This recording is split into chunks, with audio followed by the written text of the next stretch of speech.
जातं त्या अबू पहाड ओम शांती या सदरात या ठिकाणी आम्ही आलेलो आहोत.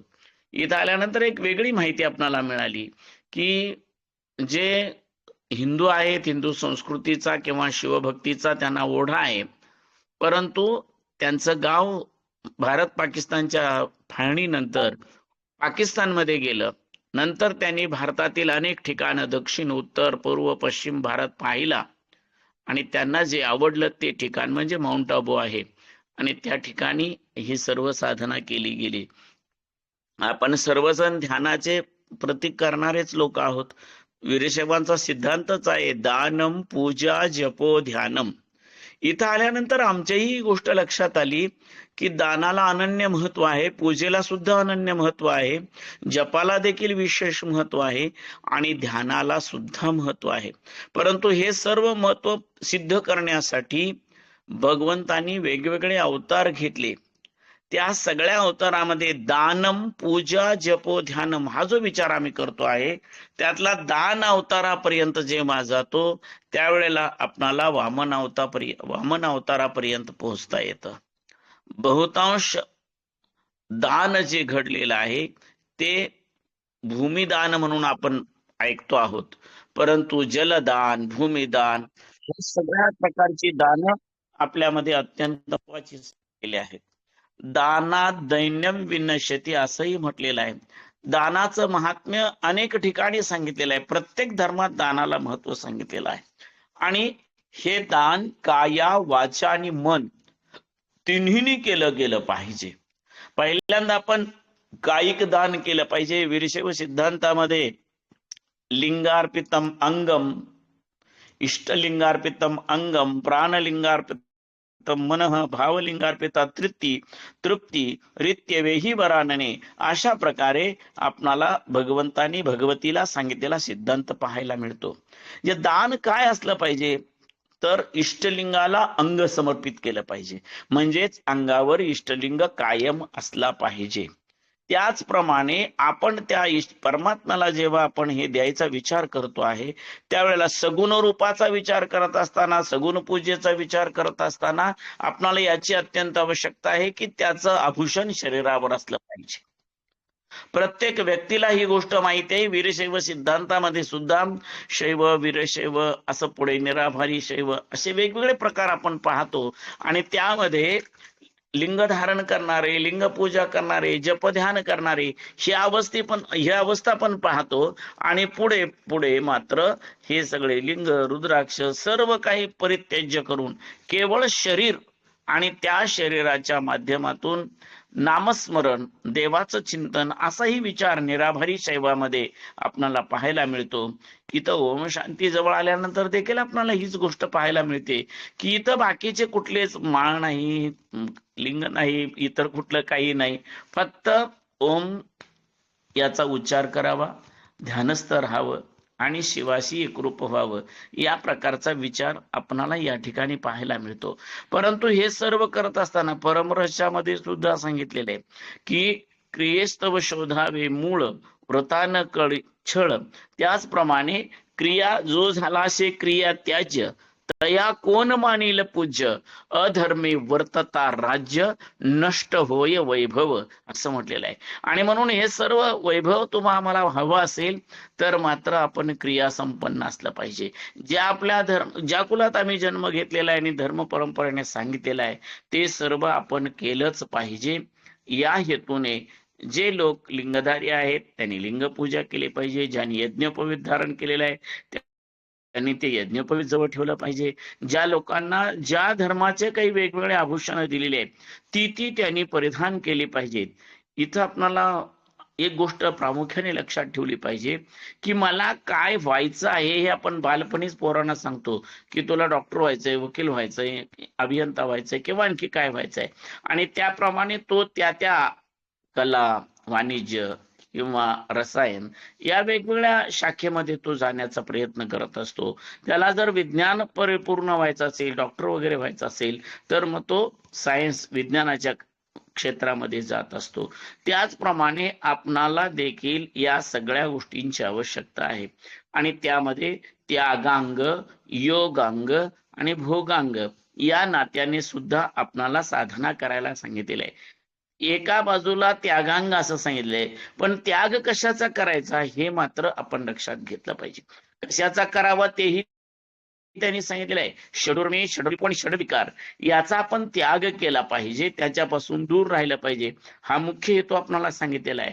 सृष्टीच्या उत्पत्ती आणि लयाची कारण जर कोणती असतील तर ही 18च कारण आहेत, आणि ती कारण आपण लक्षात कायमस्वरूपी ठेवली पाहिजेत. जोपर्यंत आपल्या अंतःकरणामध्ये मोह आहे तोपर्यंत आपण परमात्म्यापर्यंत जाऊ शकत नाहीये. लक्षात ठेवा. एक नेहमी कथा आपण सांगतो, मागेही सांगितलेली आहे, जास्त विस्ताराने न सांगता एकच सांगतो की एका राजाने आपणाला, मी जो कोणी मला स्पर्श करेल त्याला हे राज्याचा उत्तराधिकारी निवडणार आहे किंवा त्याला राज्याभिषेक करणार आहे असं म्हणून सांगितलं जातं. दौंडी पिटली जाते. मात्र रस्त्यात जात असताना त्यांनी हिरे, मोती, सोनं, जेवढ्या वस्तू आहेत, धान्य आहे, कपडा आहे, या सगळ्या वस्तू रस्त्यात मांडलेल्या असतात. आणि मग जाता जाता तो व्यक्ती विचारतो, हे काय आहे?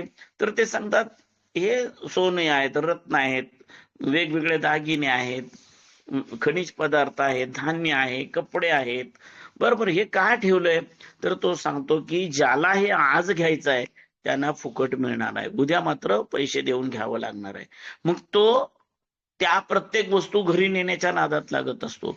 तो सोनं नेतो, वेगवेगळे भांडी नेतो, कपडे नेतो, आणि हे सगळ्या गोष्टी त्याने घरी नेईपर्यंत, न्यायच्या पुन्हा दुसरी घ्यायला यायचं, या अवधीमध्ये दुर्दैवाने रात्र पडते आणि मग त्याला त्या राजापर्यंत जाऊन पोहोचणं शक्य होत नाही.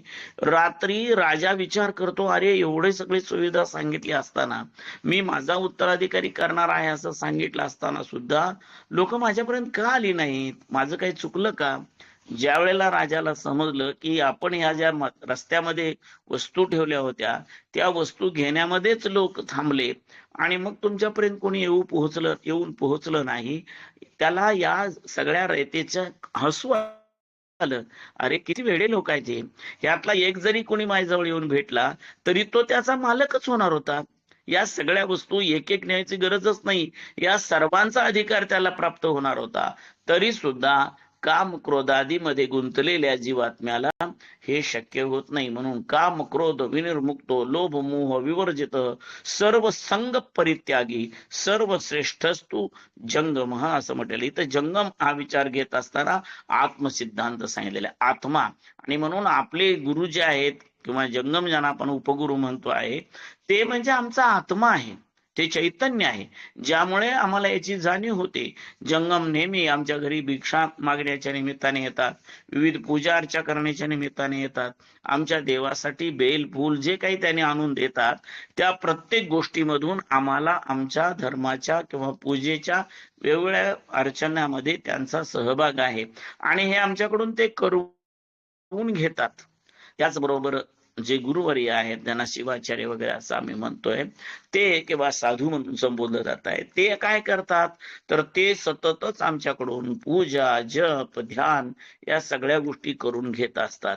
आणि म्हणून हे कोण करत आहे तर आत्मा आहे. लक्षात ठेवा, आपलं शरीर काहीच करत नाही.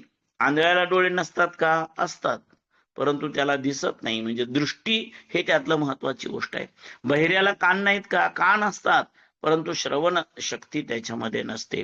त्याच पद्धतीने शरीर आहे, परंतु या शरीराकडून कार्य करून घेण्यासाठी एक वेगळी शक्ती आहे, तिलाच आपण जीव प्राण आत्मा असं काहीतरी म्हणतो आहे.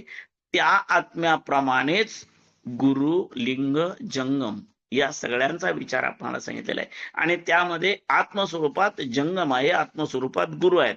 जंगम उपगुरु म्हणून किंवा शिवाचार्य हे गुरु म्हणून आणि जगद्गुरु म्हणून, अशा प्रकारे आपण या पवित्र व्यक्तींचा आणि त्यांना जंगम कुलोत्पन्न असं म्हटलेलं आहे. आ सप्तमम शुद्धम यश्य उभय कुलम, म्हणजे आईकडचंही आणि वडिलांकडचंही शुद्ध कुळ ज्यांचं आहे त्या जंगम कुलातील गुरुला आपण घ्यावं असं म्हटलेलं आहे. कदाचित समतेचा विचार म्हणून आपण भारत देशाचा स्वातंत्र्याचा घोटाळा करत बसलेलो आहोत. समता बंधुता एकता या सगळ्या गोष्टी मान्य आहेत, पण तरी देखील जन्मजात एका विशिष्ट रक्ताची माणसं असतात. अनेक लोकांना आपण सुधारवण्याचा प्रयत्न करतो, परंतु ते सुधरतच नाहीत. नाहीतर जेव्हा पहिला आतंकी हल्ला झाला त्याच वेळेला त्यांना समजून सांगितलं, अरे असं करू नका, तुमच्यासाठी तुम्हाला देश दिलेला आहे, त्या देशात तुम्ही गुण्यागोविंदाने राहा. ते तिथं राहिलेले नाहीत. नक्षलवाद्यांना तुम्हाला रस्ते पाहिजेत, वेगवेगळ्या सुविधा पाहिजेत, त्याच्यासाठी तुम्ही बाहेर या, मदत करा, एकमेकाला सहाय्य करून आपण ते गोष्टी करूया. तसं न करता तुम्ही रस्ते चांगला केलेला रस्ता नष्ट करून टाकता, जंगल नष्ट करून टाकता, लोकांना मारून टाकता, पोलिसांना किंवा होमगार्डला, त्याचबरोबर मिलिटरी, जे कोणी संरक्षक मंडळी आहेत त्यांच्यावरच तुम्ही हल्ले करता. ही चुकीची गोष्ट आहे. पण असं सांगून सुद्धा जो जन्माला आलेला आहे, जात्याच ज्यांच्यामध्ये दुर्गुण आहेत, रक्तातच ज्यांच्या वृत्ती विचित्र आहे, ते लोक चांगलं करू शकत नाहीत. त्याचप्रमाणे काही कुलाची परंपराच अशा पद्धतीची आहे की त्यांनी तेच कर्म करणार, त्याच कर्माची त्यांना जाणीव असते. तशाच पद्धतीने जे व्यापारी लोक आहेत, त्या व्यापारी कुलातल्या सुद्धा काही मंडळींना गुरु होण्याची इच्छा झाली. हे स्मशान वैराग्य किंवा प्रसव वैराग्य तेवढ्या पुरतं असतं, पण पुढे मात्र ते लौकिक विचारानेच जगण्याचा प्रयत्न करत असतात. आणि आज आपण हीच गोष्ट पाहतो आहे की ज्या लोकांमध्ये आपण पूजेच्या निमित्ताने, इतर धार्मिक कार्यक्रमाच्या निमित्ताने, लघुरुद्र किंवा शतचंडी अशा वेगवेगळ्या कार्यक्रमाच्या निमित्ताने 5 दिवस, 10 दिवस, 11 दिवस कुठल्या तरी वेगळ्या गावात राहणारा आणि पूर्णतः कांता, पुत्र, वित्त, देह, प्रपंच या कशाचाही विचार न करता जो व्यवस्थित रीतीने जीवन जगणारा जंगम होता, त्या जन्माचं हे वर्णन केलेलं आहे. हे आम्ही लक्षात ठेवलं पाहिजे. आणि म्हणून आ सप्तमम कुलम शुद्धम यश्च चोभय पक्षकम, याच गुरुचा विचार इथे केला पाहिजे. काही लोक ज्यांना वैराग्य निर्माण झालेलं आहे त्यांनी, आता इथे आपण पाहतो ना, इथं कुठले जात धर्म पंथ अजिबात नाही, वेगवेगळ्या देशातले लोक इथं ध्यान धरण्यासाठी येतात. फक्त त्यांनी तीच गोष्ट करत असतात. आणि खरोखर ज्यांच्या अंतःकरणामध्ये त्याग आहे, खरोखर ज्याच्या अंतःकरणामध्ये संसाराबद्दलची अनासक्ती निर्माण झालेली आहे, अशीच माणसं इथे येतात.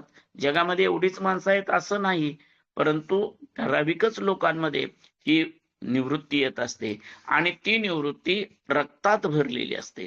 आणि म्हणून अशा काही लोकांचं जीवन आपण पाहतो की जे त्या पद्धतीचं कार्य करणारे आहेत, त्यांनाच मग गुरुकुलात किंवा त्याच लोकांकडून पौरोहित्य आदी कर्म करण्याची परंपरा आपल्याकडे निर्माण झाली.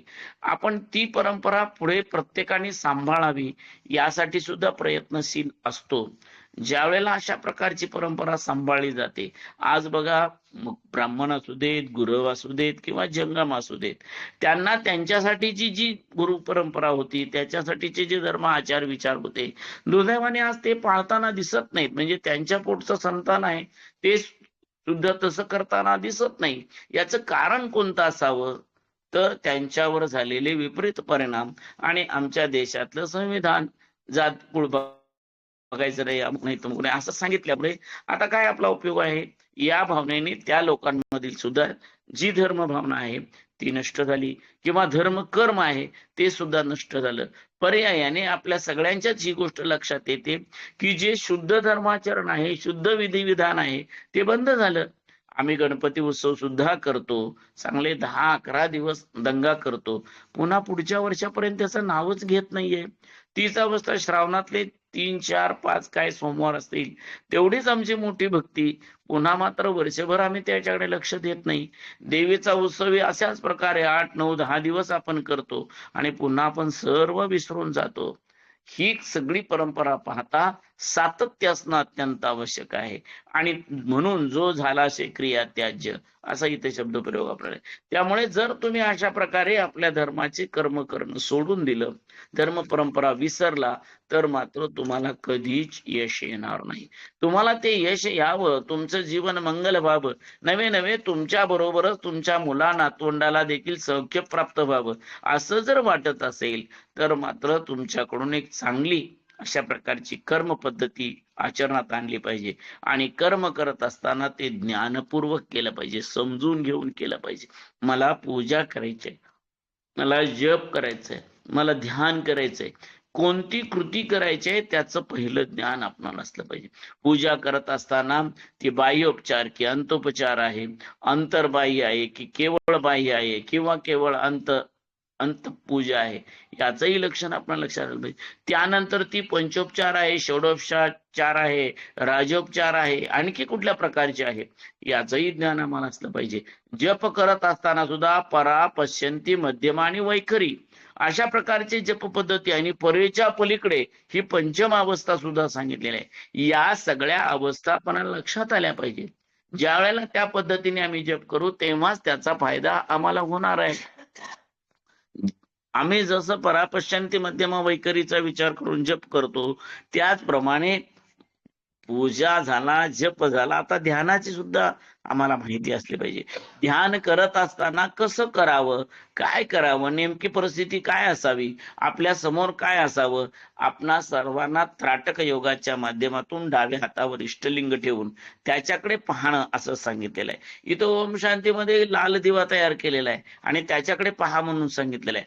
वास्तविक पाहता सकाळ सकाळी सूर्योदयाच्या आणि सूर्यास्ताच्या वेळी सूर्यबिंबाचं जे दर्शन असतं केशरी रंग आहे, तो केशरी रंग आपल्या अंतःकरणामध्ये एक प्रेरणा देत असतो. आपल्या हृदयाजवळ एक विशेष प्रकारची म्हणजे जसं जेवायला सुरुवात केल्याबरोबर समोरचा पदार्थ पाहिला की लाळ ग्रंथी आपोआप पाझरायला सुरुवात होतात आणि खाल्लेले पदार्थ पचतो, त्याप्रमाणेच ध्यानाला सुरुवात केल्यानंतर जेव्हा अशा प्रकारचा भगवा रंग आपल्या नजरेसमोर बसतो त्यावेळेला आपल्या भ्रूमध्यामध्ये तिसरा डोळा ज्याला आपण म्हणतो ज्ञानचक्षु असं म्हणतो, तो जागृत होतो आणि मग या डोळ्यांनी पाहिलेली गोष्ट सुद्धा आपल्या हृदयात बसते जाऊन. त्याचप्रमाणे त्या डोळ्याने पाहिलेली सुद्धा हृदयामध्ये बसते. विशेषत्वाने तुम्ही एखाद्या गावात जन्म घेतलेला असतो, दुसऱ्या गावात नोकरी करता, तिसऱ्या गावात अजून तुमचं सासर माहेर असं काहीतरी राहतं किंवा तुम्ही परदेशी सुद्धा जाऊन येता. जेव्हा तुम्ही जाता त्यावेळेला तुम्ही दुसऱ्या एका ठिकाणी गेलेला असता, त्याच वेळेला तुम्हाला मागची फक्त आठवण काढायचा अवकाश. जसे की आम्हाला धारेश्वर म्हटलं की लगेच धारेश्वर आठवतं. तुम्ही सुद्धा ज्या ज्या लोकांनी बघितलेलं असेल त्यांना लगेच धारेश्वर म्हटल्याबरोबर धारेश्वरची धार लक्षात येते, कडा लक्षात येतो, तिथं आज जाण्याची स्थिती कशी आहे ते लक्षात येते, झाडं, वेली, पशु पक्षी, प्राणी, माकडं वगैरे हे सगळं आपोआपच लक्षात यायला सुरुवात होतं. नवे नवे ते दिसतं, प्रत्यक्ष समोर काही नाही पण आपणाला मात्र ते चित्र दिसत असतं. ते चित्र जिथून दिसतं त्या डोळ्याला जागृत करणं याचं नाव ध्यान असं आहे. आणि ते ध्यान आपल्याकडून झालं पाहिजे.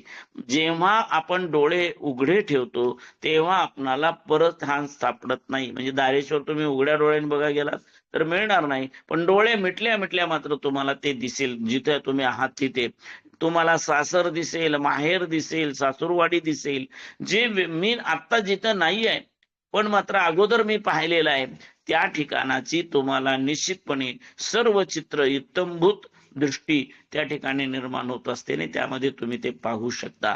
त्याचप्रमाणे ध्यान म्हणजे तरी काय आहे, मी कुठे होतो, आपण तर तदांशो जीवात्मक असं म्हटलेलं आहे. याचा अर्थ आम्ही परमेश्वराचेच अंश आहोत. मग परमेश्वराचे अंश आहोत तर पुन्हा परमेश्वरापर्यंत जाणं हा आमचा खरा प्रवास आहे. बाजारला गेलो तर त्या गावात थांबून बाजारात थांबून चालणार नाही, पुन्हा आमच्या घरी आलो पाहिजे, त्यावेळेला आमचा प्रवास पूर्ण झाला. भले बाजारातली वस्तू मिळो अथवा न मिळो, वस्तू मिळाली नाही म्हणून आपण काय बाजारात थांबत नाहीये, परत आपल्या घरी येत असतो, पुन्हा पुढच्या आठवड्यामध्ये जाऊ ती वस्तू घेऊ असा विचार करत असतो. त्याचप्रमाणे पुनरपि जननम पुनरपि मरणम, आपण अनेक जन्म घेऊन आलेलो आहोत. 84 लक्ष योनी असं आपल्याला सांगितलेलं. इतक्या योनी आम्ही फिरत फिरत येत आहोत.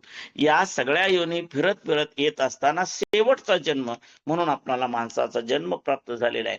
आणि या मनुष्य जन्मामध्ये मात्र आपल्याला दान, पूजा, जप, ध्यान या 4 कर्माची अत्यंत आवश्यकता आहे. जर ही 4 कर्म केली तरच चारी मुक्तीदायक दाता उदार कल्पतरू गुरु महाराज, गुरु जय जय परब्रह्म सद्गुरु मनुष्यालाच गुरु आहे. इतर कुठल्याही पशु पक्षी प्राणी यांच्यासाठी गुरुची व्यवस्था नाही, हे कायम लक्षात ठेवलं पाहिजे. मग ते गुरु कोणते असतील, संप्रदाय कोणता असेल हा भाग नंतरचा, पण गुरुची अत्यंत आवश्यकता आहे आणि ते गुरु मनुष्य जन्मामध्येच आपणाला प्राप्त करून घेत असतात. त्या गुरुनी सांगितल्याप्रमाणे आपण आपल्या आचरणामध्ये परिवर्तन करून निश्चितपणे देवाच्या चिंतनामध्ये नामस्मरणामध्ये तल्लीन झालं पाहिजे.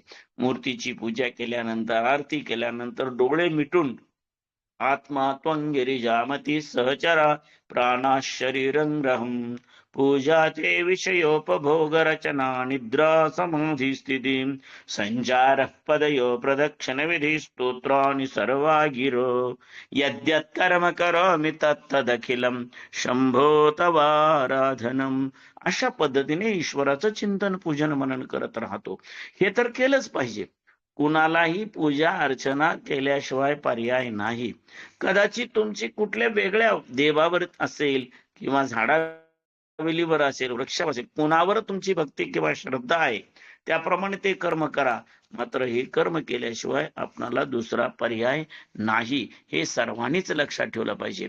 आणि ज्या वेळेला आपण अशा प्रकारे शुद्ध कर्म करतो त्यावेळेलाच आपोआप त्याचं फळ सुद्धा कर्मण्येवाधिकार असते मा फलेषु कदाचन असं जरी भगवंत सांगत असले तरी तुम्ही जे कर्म करता त्याचं फळ तुम्हाला मिळणारच.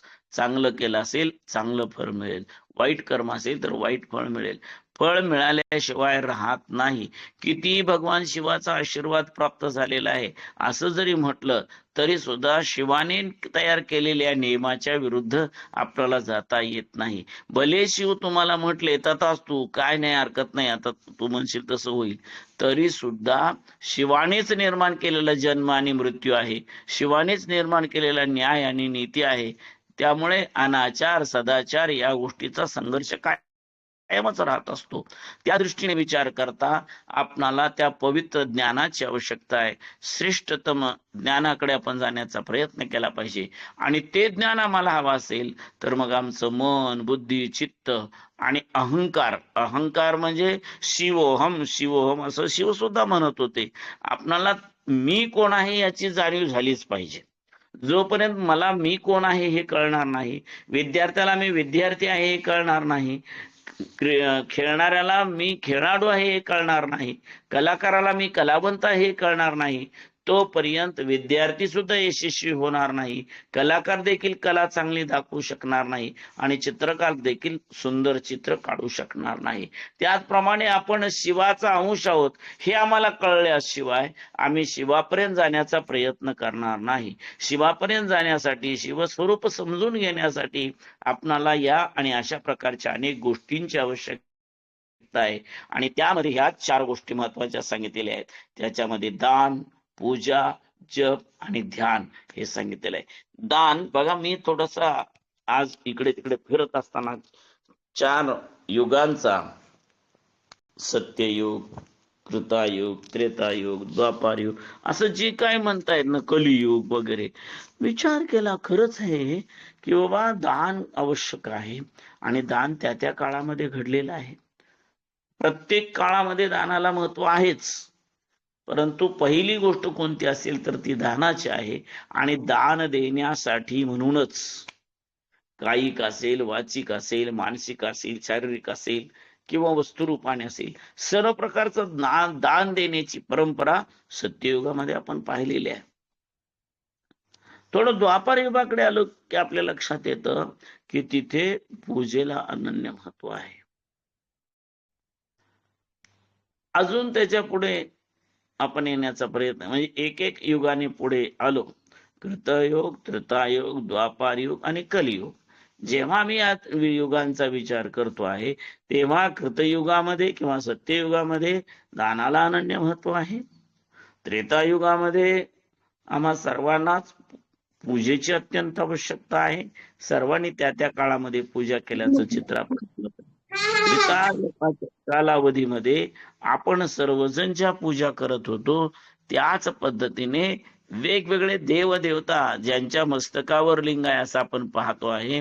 मग पंढरीचा पांडुरंग असू दे किंवा विशालाक्षी देवी असू दे, वैष्णवी माता असू दे, तुळजापूर भवानी असू दे, कोल्हापूरची अंबाबाई असू दे, बार्शीचा भगवंत असू दे की धारेश्वरचा राम असू दे, यांच्या मस्तकावर लिंग आहेत हे आपल्याला पाहायला मिळतं. भगवान श्रीकृष्णाने सुद्धा 16 सोमवार व्रत केलं होतं हेही आम्हाला माहित आहे. आणि प्रभू रामचंद्र तर नित्य लिंग पूजा करत असत. सकाळी रामनाथ, संध्याकाळी रामलिंग आणि दुपारी रामेश्वर या नावाने त्यांनी वेगवेगळ्या लिंगाची पूजा केली आणि त्या त्या ठिकाणी आज ती लिंग पाहायला मिळतात. ही गोष्ट आपल्या लक्षात असली पाहिजे. म्हणजे पूजा त्यावेळेला होती. त्यानंतर मात्र जप अशी स्थिती आपल्याला पाहायला मिळते. नामस्मरण करणं हे महत्वाचं आपल्याला सांगितलं गेलं. आणि त्या पद्धतीने जेव्हा आम्ही जपाचा विचार करतो आहे, जपध्यानाचा विचार करतो आहे, त्यावेळेला मात्र निश्चितपणे आमच्या जीवनामध्ये एक वेगळ्या कालाचा, वेगवेगळ्या कालावधीचा विचार करावा लागतो. आणि ज्यामध्ये आपण सातत्याने जपाचं महात्म्य सांगत असताना, नामस्मरण किती महत्वाचं आहे सांगत असताना, नारदांचं आणि वाल्मिकीचं जीवन आपल्या नजरेसमोर येतं. वाल्या कोळ्याचा वाल्मिक ऋषी झाला हे फक्त नामस्मरणाने घडलेलं आहे हे आपण पाहतो. त्यांनी केलेल्या अनेक अपराधांचा, गुन्ह्याचा सुद्धा नामस्मरणामुळे परिहार झाल्याचं चित्र आपण पाहतो. आणि कलियुग सुद्धा अशाच पद्धतीचं आहे की या कालावधीमध्ये आपल्याकडून जास्तीत जास्त जप झाला पाहिजे. आणि जपासाठी बाह्य उच्चारापेक्षा एकांतात बसून मनातल्या मनात उच्चार करणं म्हणजेच ध्यान अवस्था आहे. आणि ती ध्यान अवस्था हे कलियुगाचं मुख्य लक्षण आहे. आता आपण कलियुग संपणाऱ्या आणि सत्ययुग येणाऱ्या अशा स्थितीमध्ये मध्येच आहोत, संधिकालामध्ये आहोत.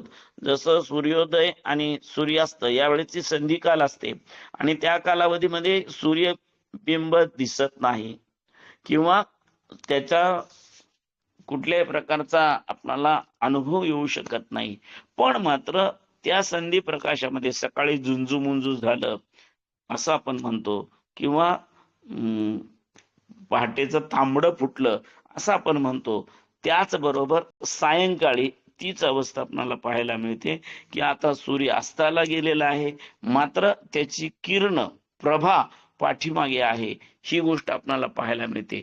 तीच अवस्था आता आपण सत्य आणि कलियुगाच्या मध्यावर आहोत. कलियुग संपणार आहे, सत्ययुगाचा आरंभ होणार आहे. म्हणजे या युगामध्ये आपल्याला ध्यानाची आवश्यकता आहे आणि त्याचबरोबर सत्ययुगामध्ये दानाची आवश्यकता आहे. म्हणून या युगामध्ये आपल्याला दानही करता आलं पाहिजे आणि ध्यानही करता आलं पाहिजे. हे सर्वात महत्वाचं आहे. अनेक लोक अशा पद्धतीने जीवन जगतात की ते देवाचं नावही घ्यायला तयार नाहीत, अशी परिस्थिती पाहायला मिळते. कोरोना सारख्या भयंकर महामारीने आम्हा सर्वांना जागृत केलं. त्यावेळेला लोकांनी नामस्मरण करायला सुरुवात केली. मध्यंतरी 1 तास स्कायलॅब पडणार म्हणून सांगितलं आणि ते स्कायलॅब पडलं की भूतलावर काहीच शिल्लक राहणार नाही, सगळं नष्ट होऊन जाणार, जळून जाणार. त्यावेळेला स्वार्थी लोकांनी दान धर्माचा विचार केला आणि गरीब लोक आहेत त्यांना आपले वाडे दिले, बंगले दिले आणि यात राहा असं सांगितलं. बिचारा लोकांनी तेवढा 4 दिवसाचा आनंद घ्यावा म्हणून केलं, परंतु ते स्कायलॅब मात्र जमिनीवर न पडता समुद्रात पडलं, कोणालाच त्रास झाला नाही. त्यानंतर मात्र ज्याने ते दान दिलेलं होतं ते बंगले परत घेण्यासाठी कोर्ट कचेऱ्या केल्याचं चित्र देखील पाहतो. असं आपण दान देणार जी व्यक्ती आहे त्याला दानाचं, परवाच आपल्याला एक कथा सांगितली की पांडवांनी दान दिलं ते भरून देत होते, पाट्या भरून देत होते. मात्र कर्णाने ते दान दिलं, त्यांनी सांगितलं हा डोंगर माझा आहे आणि आता मी तुम्हाला दान दिलेलं आहे, तुम्ही कोणी घेऊन जा. अशा पद्धतीचं दान असलं पाहिजे. आणि मी दान दिलंय हे पुन्हा कोणाच्या लक्षात सुद्धा येता कामा नये. उजव्या हाताने दिलेलं दान डाव्या हाताला कळता कामा नये असं म्हटलेलं आहे. याचा अर्थच आपल्या शरीराने पुढे होऊन दिलेलं दान आहे ते पुन्हा मनाला असं वाटता कामा नये, अरे इतके कशाला दिले, जरा कमी दिले असते तर बरे झाले असते. किंवा एखाद्याला असंही वाटतं अरे जास्त दिले असते तर बरं झालं. जास्त तुम्हाला देता येतं पण कमी करता येत नाही, त्यांच्याकडून परत मागून घेता येत नाही. दान ही गोष्टच अशा प्रकारची आहे की तिच्यात कमी जास्त काही करता येत नाही. कालाप्रमाणे आता एक उद्या एक असंही करता येत नाही. सदैव आपल्या अंतःकरणामध्ये दातृत्व भाव अत्यंत आवश्यक आहे आणि ते दातृत्व तेव्हाच निर्माण होतं जेव्हा तुम्ही ध्यानस्थ असता. प्रत्येक लक्षात ठेवा, कोणतंही काम करायचं असेल तर अंतःकरणपूर्वक केलं पाहिजे, तरच ते होतं. आम्हा सगळ्यांना माहित आहे की गाईला जोपर्यंत वासरू ढुसण्या देत नाही, त्या कासेला हिंदकोळे देत नाही, तोपर्यंत त्या कासेतून किंवा स्तनातून दूध येताना दिसत नाही. त्याच पद्धतीने आईला सुद्धा लेकरू जोपर्यंत रडत नाही किंवा मागत नाही तोपर्यंत पान्हा फुटत नाही. हीच गोष्ट आपण सर्वांनी लक्षात ठेवली पाहिजे की जर तुम्हाला भगवत स्वरूप पाहिजे असेल तर तुम्ही भगवंताचं नामस्मरण केलं पाहिजे, त्याच्या ध्यानात चिंतनात राहिलं पाहिजे. जोपर्यंत तुम्हाला गाईला बघा, जेव्हा कुठलाही प्राणी त्यांना काय पाहिजे आपण दिसल्याबरोबर जनावर ओरडायला सुरुवात करतात, कारण त्यांना माहित आहे हा मला काहीतरी खायला घेऊन आला असेल, हा मला खाद्य देणार आहे, हा मला पाणी देणार आहे. ते फक्त या स्वार्थी भावनेने करतात, पण त्यांना ही गोष्ट पक्कीच माहित आहे की माझा मालकच मला पाणी देणार आहे. आजूबाजूच्या आलेल्या माणसासाठी ते ओरडत नाहीये. आजूबाजूची माणसं आली तरी त्यांच्याकडून त्याची अपेक्षाही असत नाही. उलट पक्षी अनोळखी व्यक्तीने गवत जरी टाकलं तरी जनावर खात नाहीत, असंच त्यांचं बुद्धिमत्ता आहे किंवा ज्ञान आहे. तीच अवस्था तुमची देवाची ओळख झाली पाहिजे. तुम्ही देवाशी एवढे एकरूप झालं पाहिजे की तुम्हाला पाहिल्या पाहिल्या देवाने कृपेचा वर्षाव केला पाहिजे.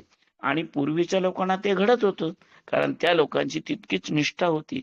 आता आपण मात्र चालू पुरता 7-12 उतारा जसं म्हणावं तशा पद्धतीने एखादा उतारा काढला तर तो 3 महिन्यानंतर पुन्हा चालत नाही. तशीच आपली परिस्थिती आहे. एक दिवस कुठली तरी पूजा अर्चना करणार, जसं की मग सांगितलं, गणपतीची अर्चना, महादेवाची अर्चना, देवीची अर्चना, ते तेवढा पुरता काल संपला की पुन्हा पुढच्या वर्षापर्यंत आपण त्या नादाला लागत नाही. हे बरोबर नाहीये. ध्यान जी धारणा आहे किंवा नामस्मरण आहे ते सातत्याने झालं पाहिजे. त्यामध्ये कधीही खंड पडता कामा नये. अखंडितपणे आपल्याकडून नामजप झाला पाहिजे, ध्यान धारणा झाली पाहिजे. जेव्हा तुम्ही जास्त ध्यानामध्ये राहता, व्यवस्थित रीतीने तुमचे ध्यान करण्यानिमित्ताने मन, बुद्धी, चित्त एकाग्र होतं, त्यावेळेला आपोआपच आपणाला या संसाराचा मोह कमी होऊन फक्त परमात्मा, दुसरं काही नाही, देव एक देव एवढाच विचार मनामध्ये येतो. आणि ज्या वेळेला अशा प्रकारे आपण निर्विषयी बनून, निरहंकार बनून, निर्लेप बनून परमेश्वराकडे जाण्याचा प्रयत्न करतो, तेव्हा परमेश्वराला दर्शन द्यावंच लागतं. देव शरणागता तारी असं म्हटलेलं आहे. तो शरण आलेला जीवात्म्याला भगवंत निश्चितपणे त्याला जे हवं आहे ते देण्याचा प्रयत्न करत असतात. एक गोष्ट मात्र आपण कायमच लक्षात ठेवली पाहिजे की आपल्याकडून घडणाऱ्या प्रत्येक कृतीचा स्वतःवर आणि आपल्या आजूबाजूला असलेल्या लोकांवर चांगला किंवा वाईट काय परिणाम होतोय हे लक्षात घेऊन ती कृती करण्याचा प्रयत्न केला पाहिजे.